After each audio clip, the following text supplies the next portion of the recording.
Um, by no stretch of the imagination is this all the empires of the world. This is just the empires that the Bible focuses on. And I kind of went through Greece pretty quickly. That's because I don't know anything. I know very little about Greece and the Grecian Empire under Alexander the Great. But I do want to go back over a little bit of that, and then we'll move on to the last one, the Roman Empire. If I had to put in a sentence what you gain from this, seeing it on a map, it may or may not, okay, I see, yeah, that's how big it was. What's important is you see what it's going to picture, or the Bible says that which hath been shall be, and what we see is that these empires that we're studying not only show up again in the church age as empires, but the composite of all of them pictures the Antichrist kingdom. So by studying these kingdoms, you're actually studying about a power that's going to come into being, an empire that's going to come into being, and it's going to be the devil himself running it. And he's going to take from each one of these. In fact, what we're going to see here at the end here is that you have a composite beast that's taken from 3 other beasts. And he's telling you that's what this kingdom's going to be like. So we're actually going from geography to some prophecy now. I could probably look up and give you all different kinds of data points on the Grecian Empire. But, you can see it on the map. There it is. There's how big it was, or that's how big they claim it was. Daniel 2:32 we looked at last week tells us that the belly and the thighs were of brass. So brass represents this empire. Brass, if you can actually study the metals and determine what kind of kingdom it is. Remember that Nebuchadnezzar is that head of gold. So Babylon was that head of gold, okay? Gold being the most precious. So probably the kingdom with the greatest strength, or I don't know how to put it, wealth and might maybe, would have been Babylon, but yet Alexander conquered the known world. At the time, he conquered the known world, but his is Persia was next, of silver, and it was huge too. All of these are empires that were huge. And then we get down to Alexander the Great and Greece, and it stretched from Greece to northwestern India. And remember, he did all this by the time he was 30 years of age. And then he went around looking for things to conquer. One thing about him is he wasn't much of a statesman. I told you that there's no capital existed for Greece. That is the capital of an empire.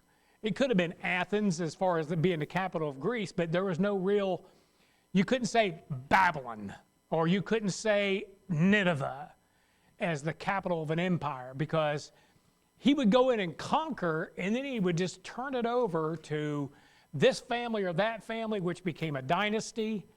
You know what a dynasty is. The Bush dynasty, where we got, the Bushes in office, and we may have an Obama dynasty, I don't know. Maybe a Trump dynasty, but the Clinton dynasty. I don't know how that won't happen. Anyway, but he gave it to these families or generals or whoever it was to rule over these areas, and he really didn't pay attention to it after that. So, yes, it was the Grecian Empire, but man, it was fragmented. Let's see. We know that in Daniel 7, Greece is represented by a bear, and we looked that there's going to be a mirror image of these, and it started with Persia, and we saw that the mirror image of Persia was England. Race. I'm trying to think all the things that were comparable with Persia, and the fact that Persia is the one that opened the door for the Jew to go back, even had a mandate. England was the one that had the mandate for the Jew to go back. There's just a lot of similarities there. And then when we're dealing with Greece, the bear, well, we know who pictures the bear on this side of the cross, and that was Russia. Russia's the bear. We find out that their alphabet is the same. It's a Cyrillic alphabet. They have the Greek Orthodox Church. I mean, it's just, and Russia conquers like a bear. That is, they move with determination, but they move slowly. But when they move, they move.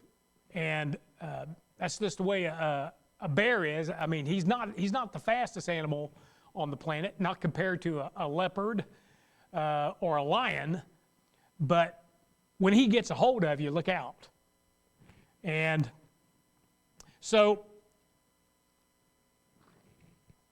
in Daniel chapter 8, we looked at that, and it gives the vision of Greece, and it likens them to a rough goat. And this is where it tells you how the kingdom gets broken up.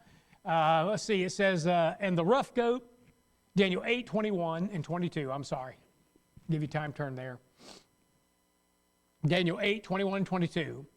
And the rough goat is the king of Grecia, and the great horn that is between his eyes is the first king. That would be Alexander.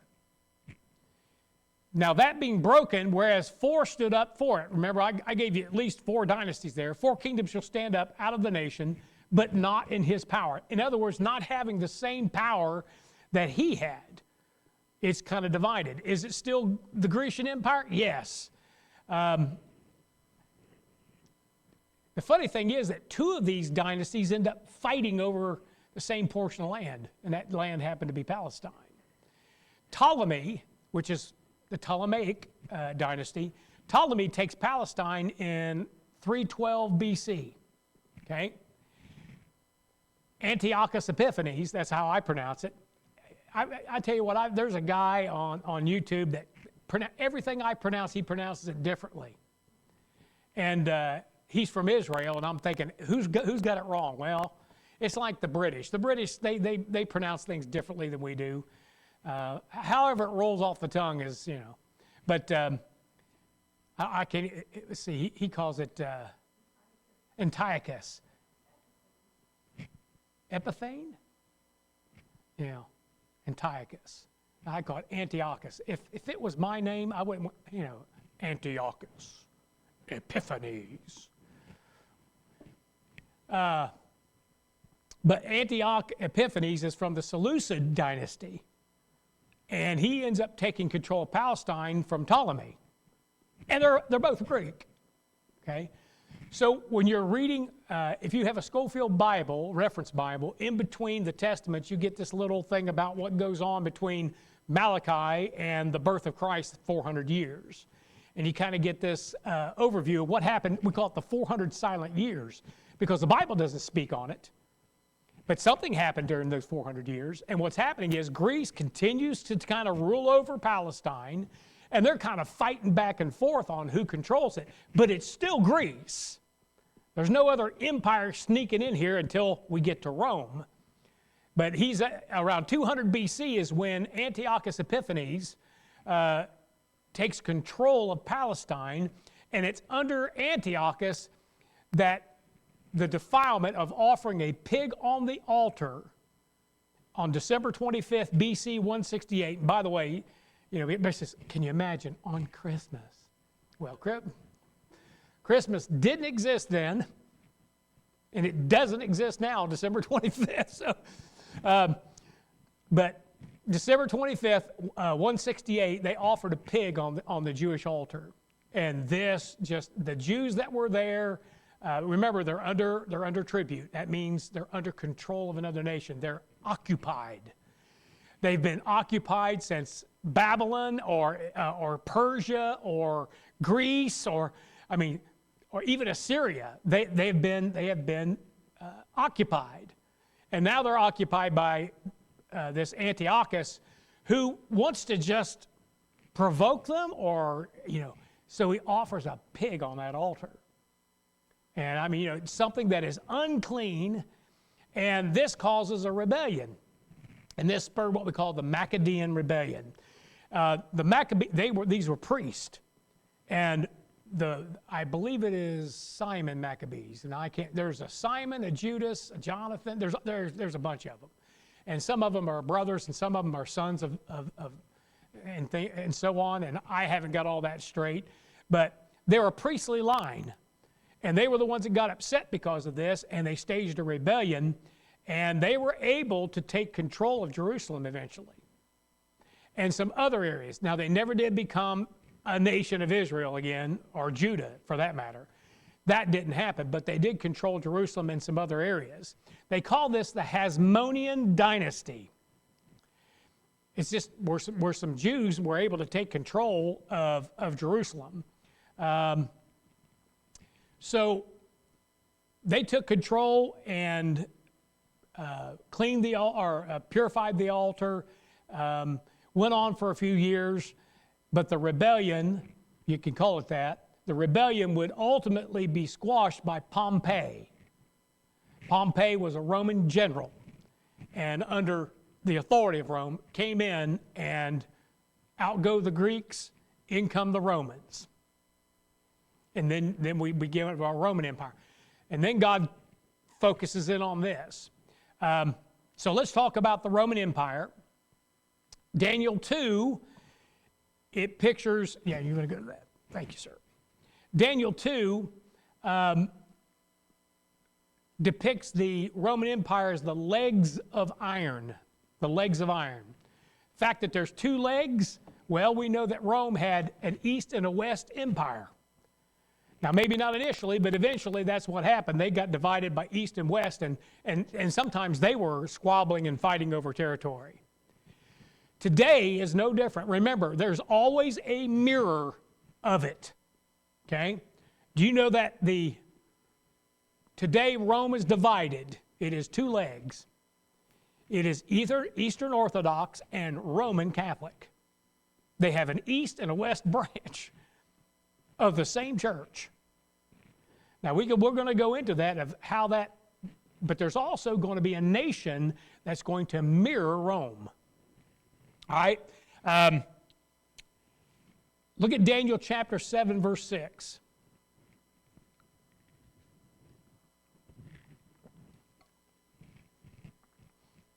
So the geographical location is not as important as realizing what's taking place and how it's being mirrored, and God's showing you that it's a repeat. We're just repeating something that happened in history, and we're repeating it again till it comes to its natural end. And that's why you're given these examples. Daniel 7:6 says, after this I beheld, and lo, another, like a leopard. We just got done talking about the lion and the bear. Now we got a leopard, which had upon the back of it 4 wings of a fowl, and the beast also 4 heads, and dominion was given to it.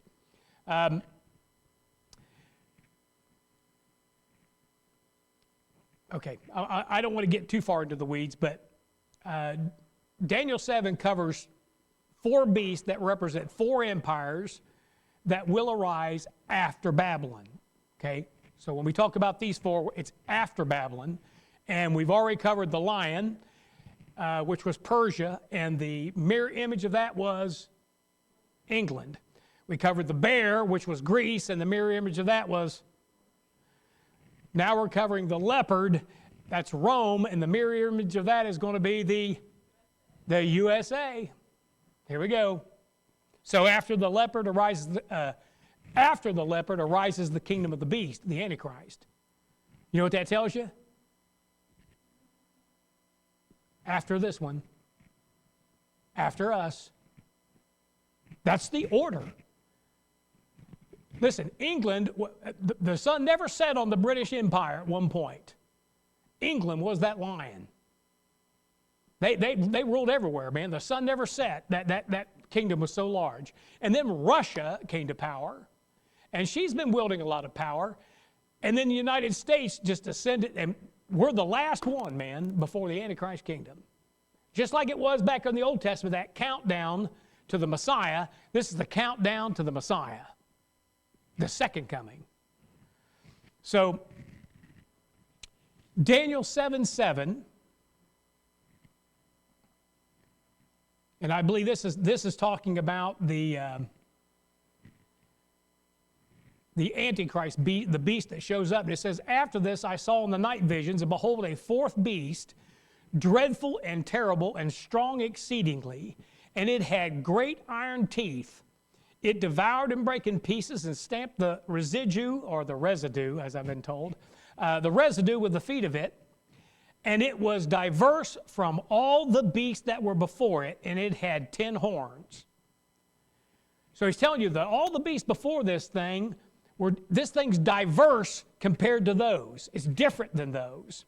But then look in Revelation chapter 13. And this is the companion passage to this, talking about the same beast. And it says this, Revelation 13, 1 and 2. "And I stood upon the sand of the sea, and saw a beast rise up out of the sea, having 7 heads and 10 horns." There's those 10 horns. "And upon his horns 10 crowns, and upon his heads the name of blasphemy. And the beast which I saw was like unto a leopard, and his feet were as the feet of a bear, and his mouth as the mouth of a lion." So he's telling you that overall, its body was like a leopard, that its feet were like a bear's feet, and its mouth was the mouth of a lion. Okay, well, let's just talk about the bear. That's Russia. So whatever this kingdom is going to move like Russia moves. It's going to dominate like Russia dominates. It's got the mouth of a lion. It's going to be English speaking. See, your King James Bible is the Bible until the second advent of Jesus Christ, probably beyond that, since his word abideth forever. And this is the pure word of God. But notice he's also likened to a leopard. So whatever this leopard represents, that's what this kingdom also is going to be combined. You have a composite of these 3 beasts that make up that final Antichrist kingdom, the beast that'll show up. It says, "And the dragon gave him his power, his seed, and great authority." Okay, Rome at the height of its power ruled most of the known world. This includes most of Europe, all of Asia Minor, and parts of Asia proper, many countries in North Africa. We have Egypt, Cyrene, Carthage, which is modern-day Tunisia. You know what that tells me? 3 different continents, 3 different kinds of people, 3 different races of people. You see, it's an integrated kingdom. It's got a little bit from everybody. The Roman Empire changed its method of rule until it became a dictatorship. When it starts out, Rome was a republic. What are we? What were we, should I say? We were a republic. It began as a republic. It was controlled by a senate representing the people. A republic is rule of law. That's what they live by. Rule of law. You know what we're supposed to be living by? Rule of law. What's being ignored? The law. After many years, the conflicts, and internal and external, this morphed into what they called the rule of 3. The first time this shows up, these generals were Pompey, who we just talked about, who came in and took Palestine away from Greece. Marcus Crassus. I'm sure there's a Roman Crassus, I think, or Crassus, we'll call it that, and Julius Caesar. Yes, Julius Caesar. They were the rule of 3. What do we call that when it's a limited number or the power's in the hands of a few? We call that an oligarchy. What have we allowed a number to tell us what the law means now? Have we got a certain few that we've allowed them to tell us what it means? Our Constitution means? Yeah, it's called the Supreme Court. It's an oligarchy. And up until recently, when now they're ignoring the Supreme Court, they were interpreting, oh, well, that freedom of speech doesn't mean that. Well, that right to bear arms doesn't mean that. Now we got a bunch of, and they're partisan according to their, I don't want any Supreme Court judge to be partisan. I don't want him to be partisan toward the Democrats or the Republicans or anyone else. I want him to uphold the Constitution, the written law. And what happens is they just start ignoring it. Or they try to interpret it to something different than what it actually stood for, what it's been standing for hundreds of years. So they went from a republic to an oligarchy. We have done the same thing. Eventually, the rule of law ended completely. We're about there. And the masses. You mean a democracy? Yeah. That's mob rule. We're not a democracy either. Now, we have certain democratic processes, but we are a republic, or at least we're supposed to be, the rule of law. A democracy is mob rule. Well, what the mob ends up crying out for is a ruler. This is what happened. The mob said, hey, we need someone that's going to rule over us. And there's your dictator. And we're going down the same line. Almost identical. It's just moving right along. So how close are we to a dictator? Martial law. You might get it this year. Martial law will give you a dictator. And that's the only thing they need to do. Then they control everything. Everything in your life, everything you own. They control the military, they control Congress, they control everybody. One man will have that kind of control just by declaring martial law. Are we setting ourselves? I'm getting into my message. I won't shut up. Okay. So from this democracy comes a dictatorship. Augustus Caesar, or Octavian, AD 27 is the first Roman emperor. So before the Lord Jesus Christ ever comes on the scene, they have a dictatorship.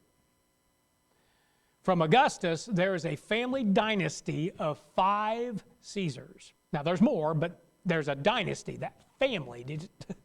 That's why they're all called Augustus. Why? Because they originated from the first one, Augustus. But they all have different names, and sometimes they're 5 and 6 names together. But the fifth one's what?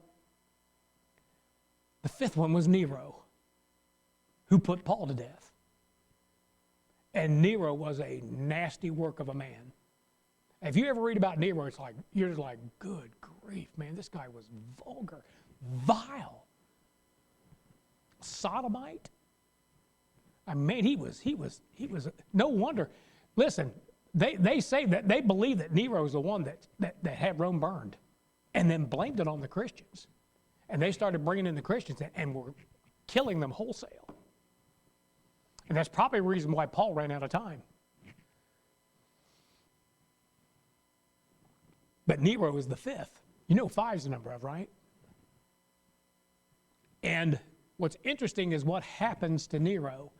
I'll tell you what, Herod put himself against the Lord Jesus Christ, and worms ate him. You know that Nero killed himself? Committed suicide at the age of 30. In 325, now we're going to be moving forward in time here. In 325, all of a sudden, there's this monumental shift in the Roman Empire. Now, they've been fighting with everybody around them, fighting with themselves, fighting for control. And it's obvious that, they've made these critical mistakes, and now it's coming home to roost for them. And in 325, they start shifting from a military power to a religious one. You say, what happened? Well, a guy named Constantine was a Roman general, and he sees this sign in the sky, and it says, "In this sign conquer." Now, there's a lot of debate about what that sign was, and there's pictures of it, and it looks like an onyx, not a cross. But he's doesn't matter. I don't care if it is a cross, But he's saying, in this sign conquer. And thus begins this religious transformation that begins to take place, and it's still the same empire. Look at Revelation chapter 17. This is when the devil learned something that has benefited him ever since. And we have a saying, if you can't beat him, join him. So you know what? The devil started a church with false ministers and false apostles and false this. Is it effective? It's 1.3 billion people effective. And I saw the woman, this is this mystery Babylon, the mother of harlots, and I saw the woman drunken with the blood of the saints and with the blood of the martyrs of Jesus, and when I saw her, I wondered with great admiration. Now, the admiration there is not like, oh, isn't she wonderful? It's like, oh my gosh, what happened?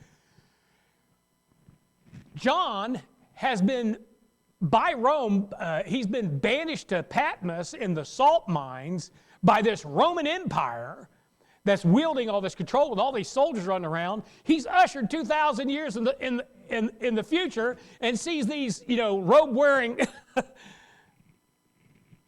and they're killing just as many Christians then as they did back there during the Roman Empire. Now, if you don't believe that, you need to get a book, Fox's Book of Martyrs. Thank you for helping me there. Fox's Book of Martyrs, and get the one edited by Forbush. And the reason being is because they tried to newly edit it and take out the word Roman Catholic like 300 times. You need to see who's doing the killing and who they were killing. The man spent, for 1,500, Fox spent a good portion of his life putting that book together. He takes you all the way from the apostles of the Lamb all the way through up until the time he deceases of all the martyrs of Jesus. And there's only one church responsible for those. And that's why he's wondered with this great admiration. He cannot believe this transformation. Remember I told you a couple weeks ago, it went from this humongous kingdom down to 108 acres. Or 106, whatever it is, 108, I think it is. The leopard is an integrated beast, as was Rome. Ruling on 3 continents, you have brown skin, black spots, and a white belly. And you got to remember that Rome had a considerable slave population. As a matter of fact, that's one of the things that weakened them, is because they had this huge slave population, and all they did was debauchery. Now, they had too much time on their hands. The Bible tells you to work with your hands. Stay busy. Every Christian, stay busy. That's why I took on the property I took on, so I'd stay busy. Don't have time to think and get into any devilment. Got too much to do. Got no time to think about devilment. Got too much to do. Stay busy. That's always a good thing. Anyway, let me talk to you about this mirror image. So the USA is going to be the mirror image of Rome. Why? Well, first of all, the Roman Empire is of European descent. Italy, right? I believe that's in Europe. So we're talking about Japheth again. We were talking about Japheth with Greece.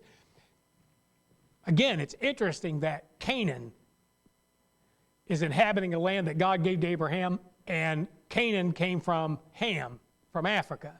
And then we have the Assyrians, and we have the Babylonians, that appears that they come from Shem. Now we have Greece and Rome, and they're the white boys that came into town. And you wonder why when God comes back, his war is with the entire earth. Because they're all guilty. Every race is guilty of violating what God said when it came to that land concerning Israel. And he's not forgotten it.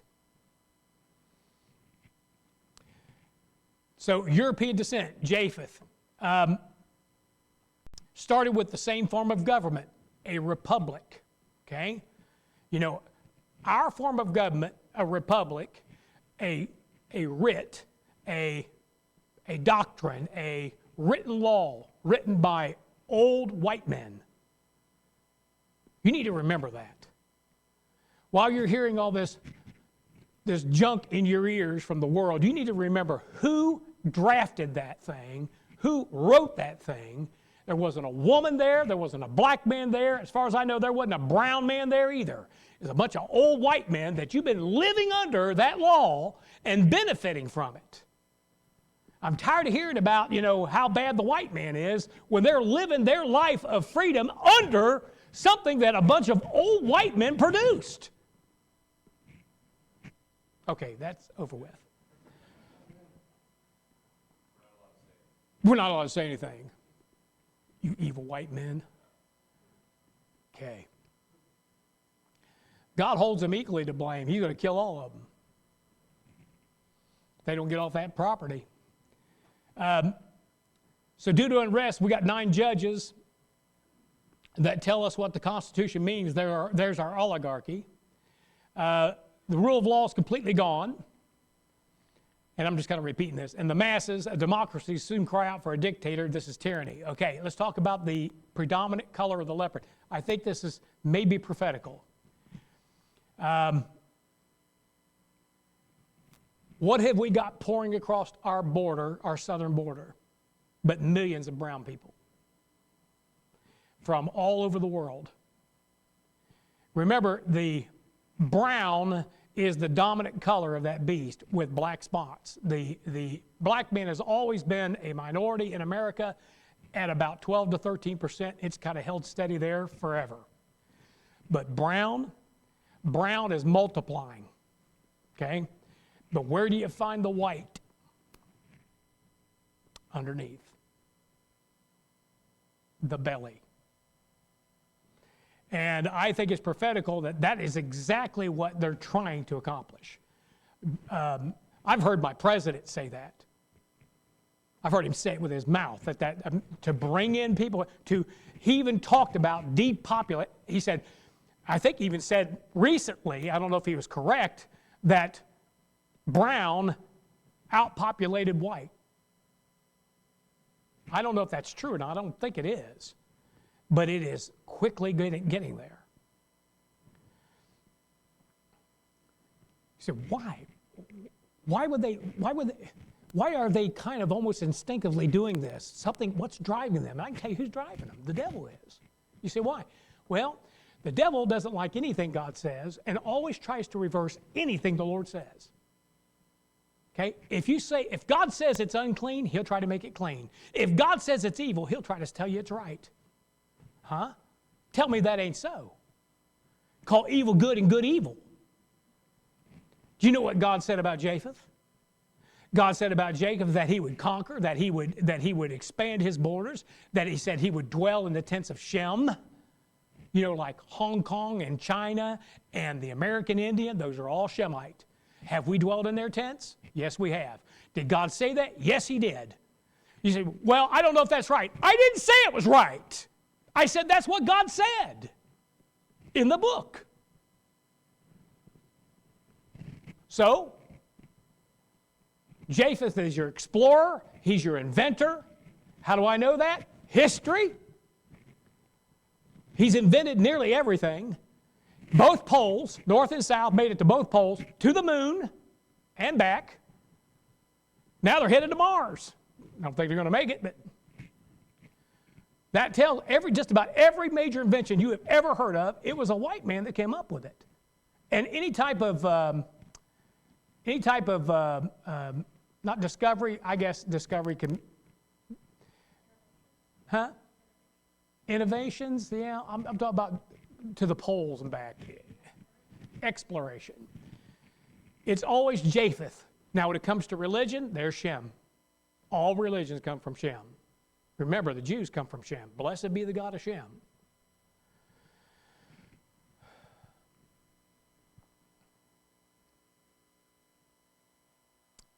So the last superpower till the Antichrist kingdom is set up, we had Persia, Greece, and Rome, England, Russia, and the United States. And then It shows up. Today, Rome is in mystery form, but it hasn't changed. It's still. Let me show you something in the book of Acts real quick, and I got to finish up here. I know this has very little to do with the geography. Let me see if I can find the verse. Is it 6? No. Where he does the ascension. Let's see. Huh? Yep.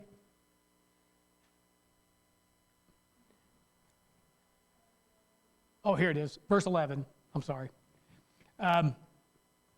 Verse 10, it says, "And while they looked steadfastly toward heaven as he went up, behold, 2 men stood by them in white apparel, which also said, Ye men of Galilee, why stand ye gazing up in heaven? The same Jesus which is taken up from you into heaven shall so come in like manner as ye have seen him go into heaven."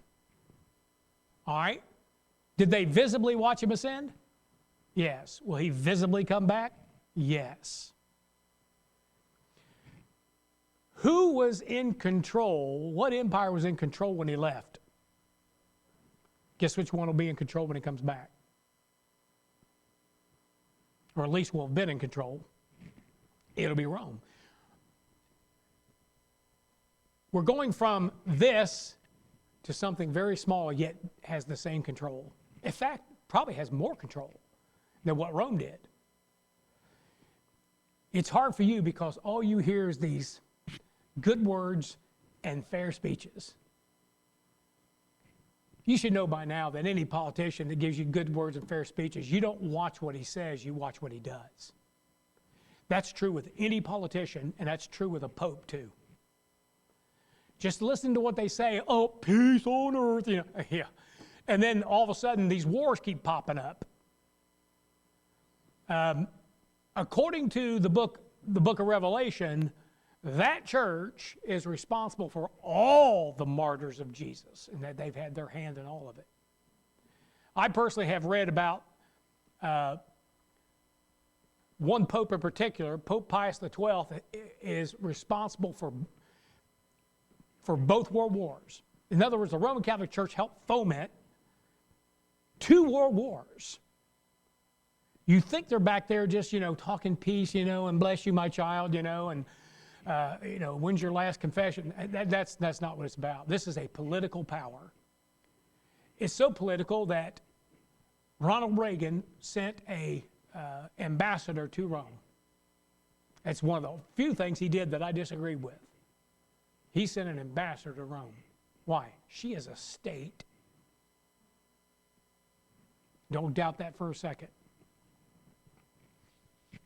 On 108 acres, and she is an empire. She has about, I think it's somewhere between 1.2 and 1.3 or 4 billion members. That's almost equivalent, or right around the same number as the Muslims. Now, the Muslims are fragmented, just like you've got the church being fragmented east and west. Well, you've got Shiites and Sunnis, and you got different divisions with the Muslims. But still, a Muslim's a Muslim, and so is a Catholic is a Catholic. Whether he's Eastern Orthodox or Roman Catholic, he's still a Catholic. Same church, okay? Look at Revelation 17:18, and we'll finish with this.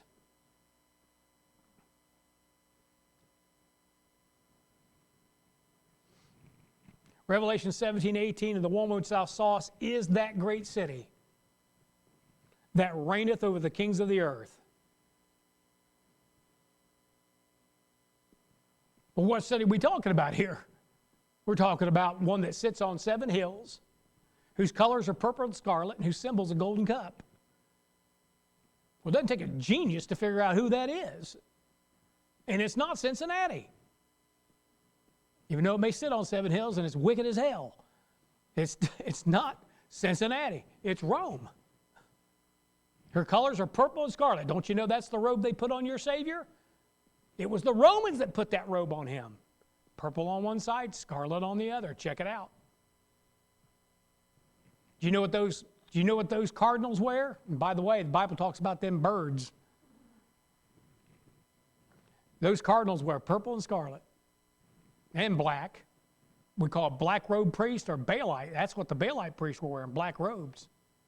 See, this thing is just, you just need to open your eyes. You need to believe what's right in front of you. And God is telling you, look, that thing that happened back there, he goes, I'm going to bring that thing to pass here. And at the end of this one is this one. And it's coming. And I think it's coming down the tracks pretty fast.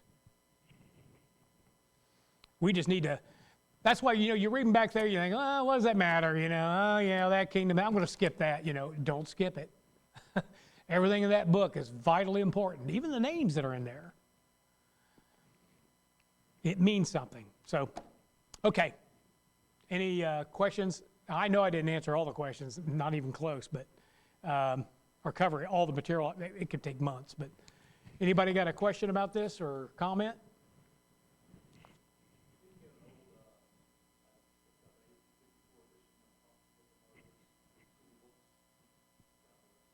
Google Books? Oh, you can download the whole text? Okay. Yeah.